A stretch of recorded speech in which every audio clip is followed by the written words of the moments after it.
My sheep hear my voice, says the Lord.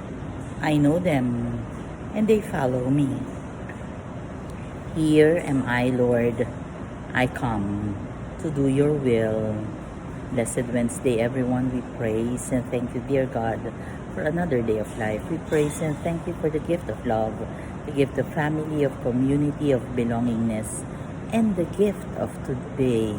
Today is the Wednesday of the first week in Ordinary Time. In today's readings, we are being reminded of the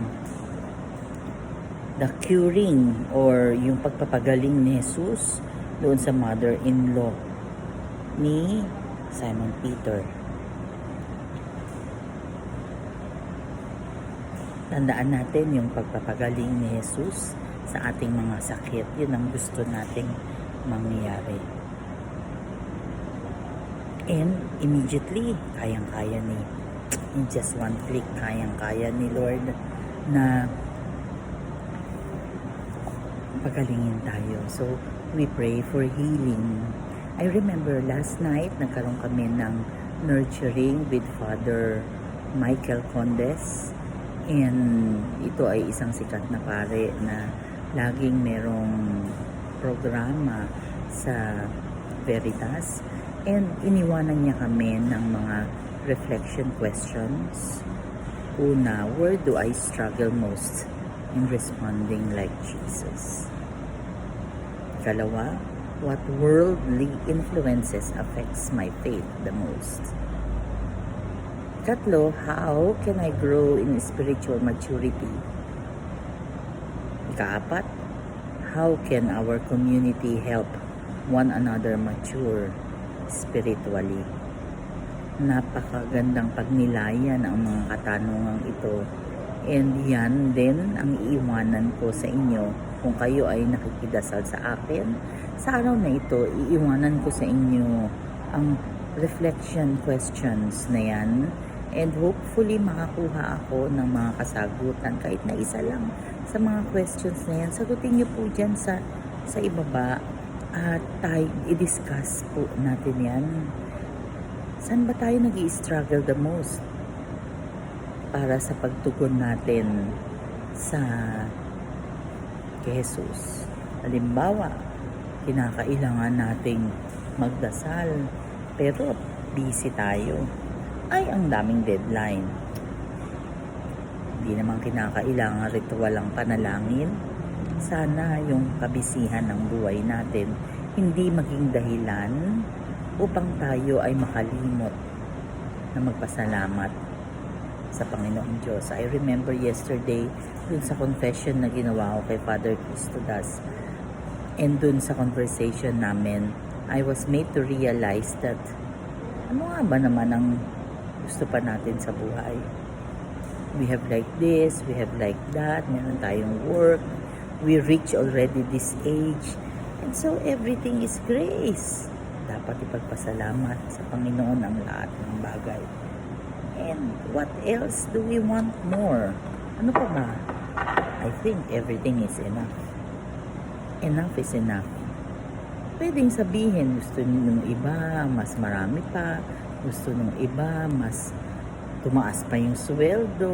Yung iba, ma-promote pa. Yung iba, madami. We are a reasoning animal. Hindi matatapos yung sana, yung bukas, yung wish ko lang. Hindi yan matatapos. Pero, tandaan natin, hindi natin hawak ang buhay natin. And so, gusto natin maibigay natin yung nararapat na dapat natin ibigay sa ating mga mahal sa buhay. Kasi, yes, we can be happy wherever we are. But then again, ano ba ang ating priority? Bakit ako napapaisip ng ganito? Kasi, absentee mommy ako.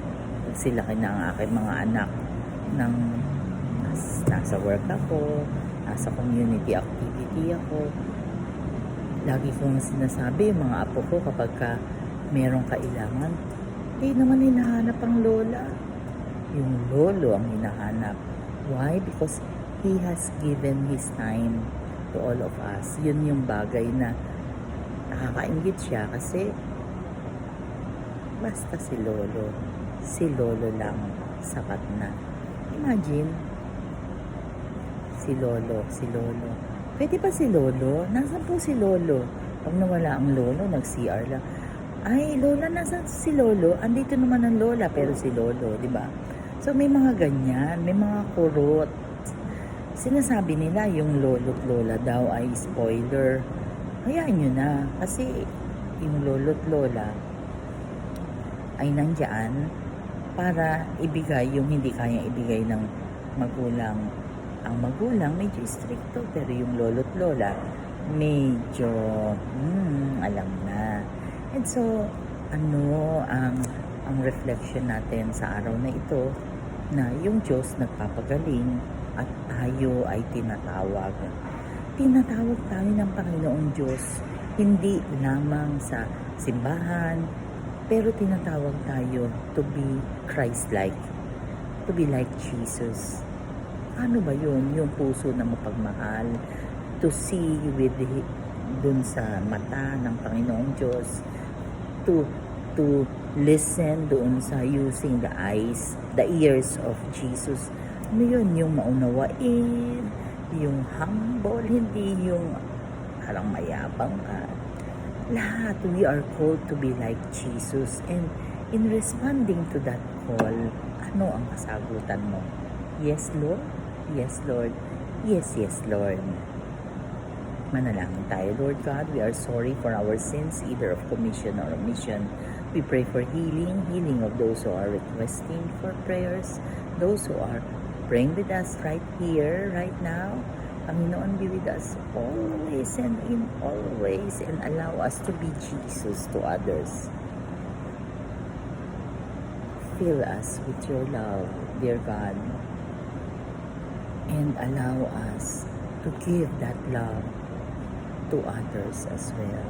All this we pray in your mighty name, through the intercession of our blessed Mama Mary. Amen. God bless us all.